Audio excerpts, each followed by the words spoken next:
Coming up, we take a look at some of the work produced in Long Beach, California. Stay tuned, you're watching Roar TV.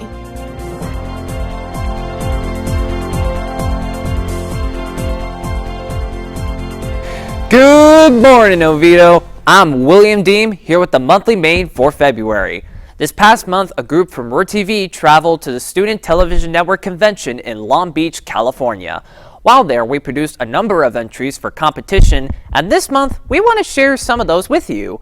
Most of what we have to show comes from our Crazy 8 broadcast. This was a broadcast produced in less than 8 hours with content based on the prompt, Express Yourself. We're going to break it piece by piece and share some of the stories produced. First up, Kaylin Herbett visited a coffee shop where their owners value expression among. Long Beach is known for its local businesses and unique dining, and a little coffee shop called Wide Eyes Open Palms, started by Angie and her wife Kat, is a true outlet for their shared passion. What inspired me to start Wide Eyes Open Palms was my love for coffee. I also love creating a community space for people.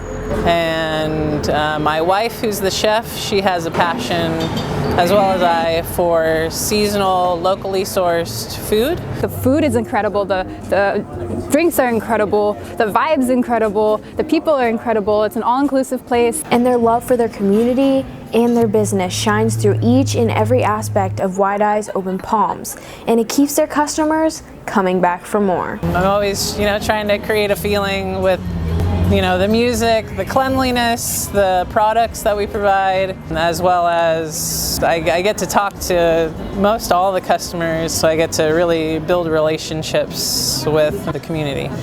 They put so much love and attention to every little aspect of this business.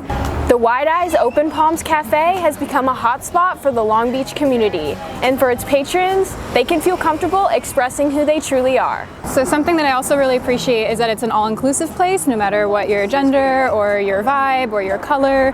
It's a very welcoming environment. We're just trying to be a community space for those like-minded people. And those like-minded people are and will always be more than welcome at the Wide Eyes Open Palms Cafe, a place full of expression, community, and best of all, friendship.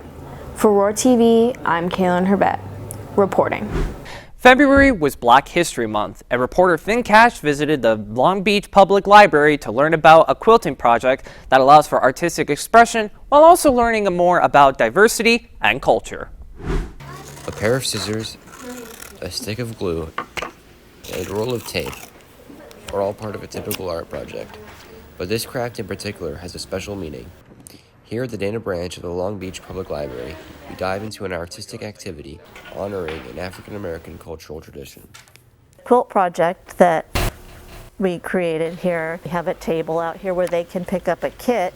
There's samples, there's information, there's materials. There's no limits, there's no rules.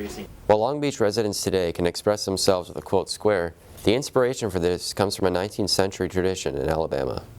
So the Gee's Bend Quilters is a collective of women. They've been quilting together for generations since the 1800s. The patterns and way they did the quilts has been handed down through families. In celebration of Black History Month, the Long Beach Public Library has given people in the community an opportunity to show who they are. For Roar TV, I'm Finn Cash. Now, we also had a team go out in Long Beach to produce a PSA on how ordinary people express themselves. Here's what they produced.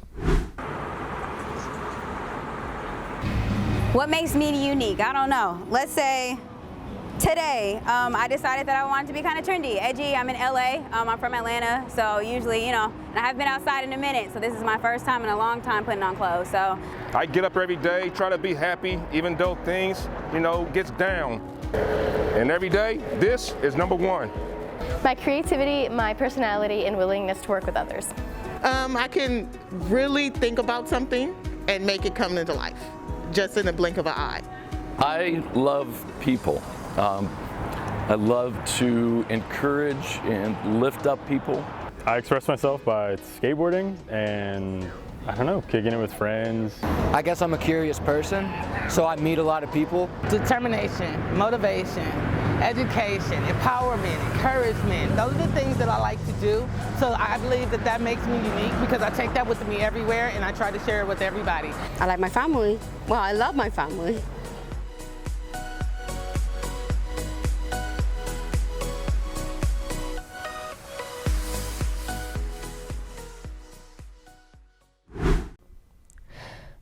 It's things like that that show you that no matter who you are, you're unique in your own way.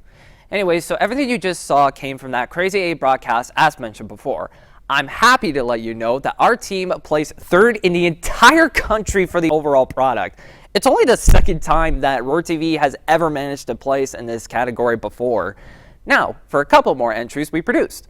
Caroline Krivenos and Carmen Longhurst produced a commentary based on the prompt, Expanding Test Optional College Admissions. With the 2022 school year coming to a close in just a few months, the weight of college decisions rests on the shoulders of the class of seniors. In the 4 years of high school preparing them for their shift to upper education, schools have granted all students the same opportunity to succeed in the tests required for admission into many universities. However, this isn't necessarily the case. Standardized testing used for college admissions are proven to inadequately affect minorities and students in lower income areas. According to Brookings Institute, Black and Hispanic students routinely score lower on the math section of the SAT in comparison to their white and Asian counterparts. This results in a larger racial gap due to the exclusion of minorities in major universities. Additionally, students from low-income areas lack the access and materials for college preparatory classes. As stated by Forbes, SAT takers with a family income of over $100,000 are more than twice as likely to have a combined score of $1,400 to $1,600 than if they had a family income under $50,000. SAT prep can also cost around $50,000 to $2,000 per student, depending on how much they're willing to spend. This disproportionately affects minorities and lower-income students who are discouraged from utilizing these useful practices that have a large impact on their final score. This connotates the negative stigma that having money equates to intelligence. By making tests like SAT optional for college admission, these racist and classist biases can be eradicated to make room for more equal opportunities in higher education. For Student Television Network, I'm Caroline Krivenos. And I'm Carmen Longhurst reporting. Personal vlog is a relatively new category at the STN convention. Our reporter, Matthew Manarino, produced this entry on the prompt, Things I Can't Leave Home Without.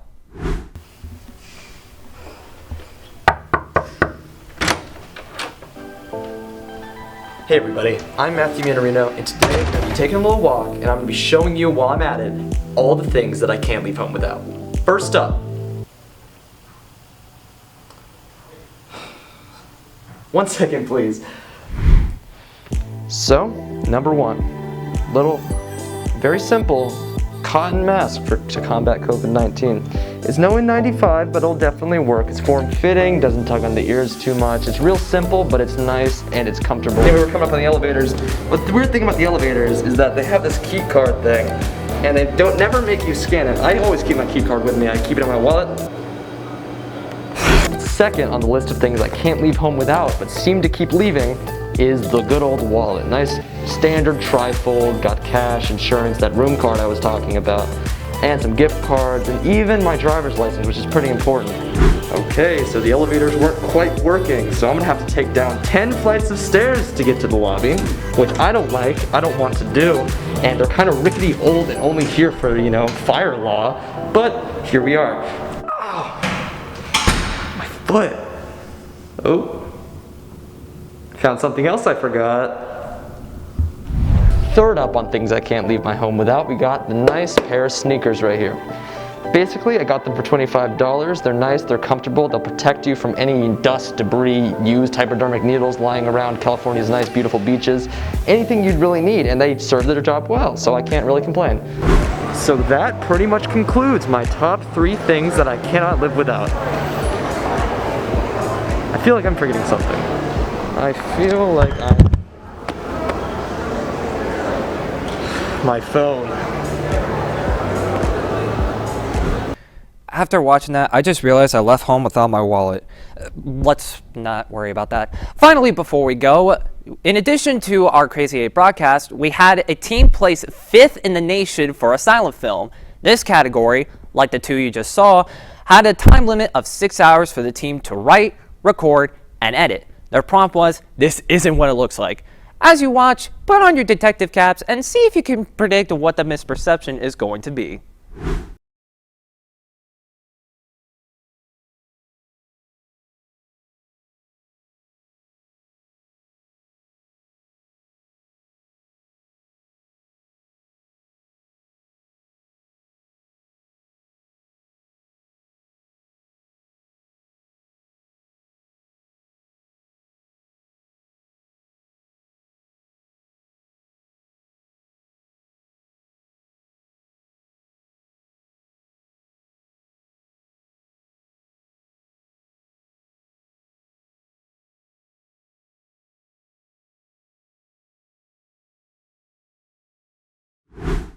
Alrighty, that's it for this month's edition of Monthly Maine. I'm William Deem. Have a fantastic March, an exciting spring break, and you know I gotta say it, so say it with me, go Lions!